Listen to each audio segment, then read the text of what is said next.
In the last video, I shared what Werner was doing for summer camp, but not what I was doing in the meantime. Well, I was hired to set up some horses for a barn which was competing at the Hits Summer Festival at the Harold B. Farm in southern Vermont. The venue is set between two mountains less than 10 minutes outside of the town of Manchester, a popular touristy area known for skiing in the winter and horse shows in the summer. It was exciting to see my first black bear in the backyard of the rental house and watch it scoot into the woods one of our first evenings in town. Oh, don't be Hello. What do you mean I'm crazy? I want to see the bear. Hello, come back. Hi.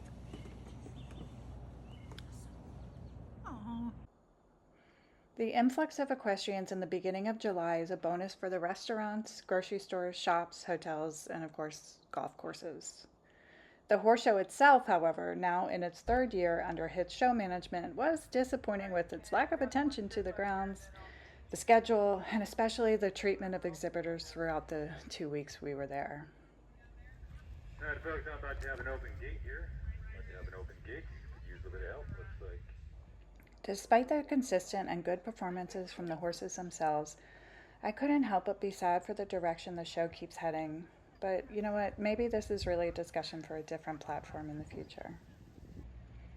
Like I mentioned, the horses did the best they could, and the barn I was working for came home with several ribbons, tricolors, and wins in each ring. So it was a successful outing, and the weather was not nearly as hot as it was in Maryland, thankfully, and the legendary backdrop of the Green Mountains made for some very pretty pictures.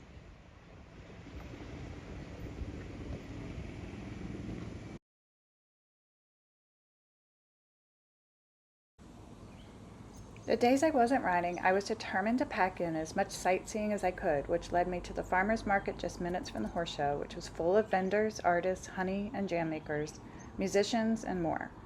I then found the Lincoln family home with its breathtaking views and very interesting storyline. There were several spots along the Hudson and other small towns where I could shop, eat, and pretty much just chill. And I even was tempted to drive to Canada one day, but because we were pretty close to the border, but changed my mind at the last minute because there were plenty of things locally to do.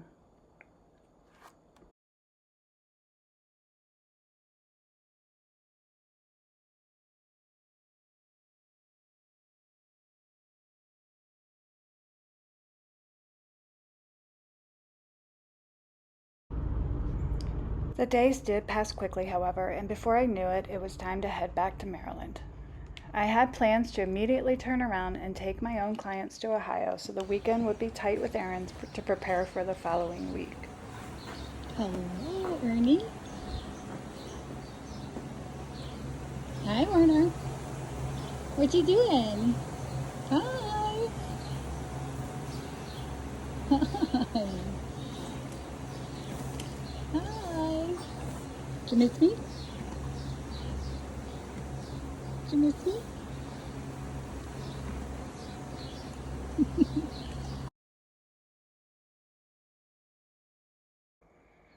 I had to pick Werner up, repack the trailer for Ohio, clean and repack my own clothes, as well as reset the farm for another week away. But I was curious how Werner had fared at camp and thought I could squeeze in a jump school before Ohio. So I rounded up some friends to meet me at the Madeira school and help me do a little training on Friday evening. Good pony!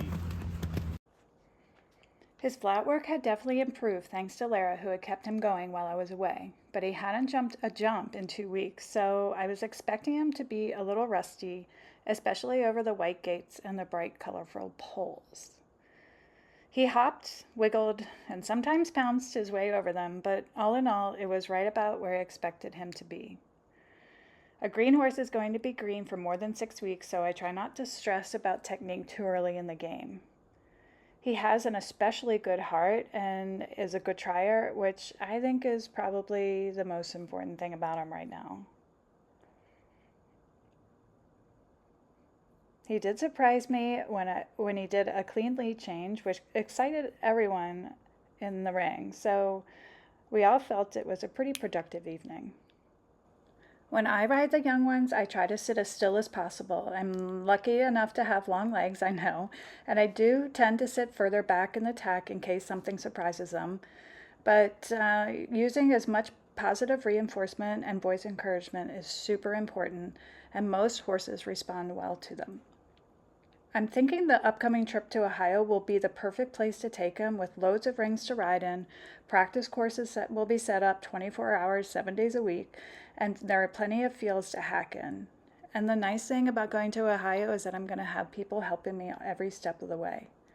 It is unlikely I will show him because I haven't really decided on the full ownership options for a USEF membership yet, but there will be plenty for him to see and do without entering him in a class. I hope you are enjoying watching All the Light as he learns about becoming an American show hunter, and I hope you are staying tuned for more videos and progress of his future. Thank you so much for watching, and I'll see you in the next video.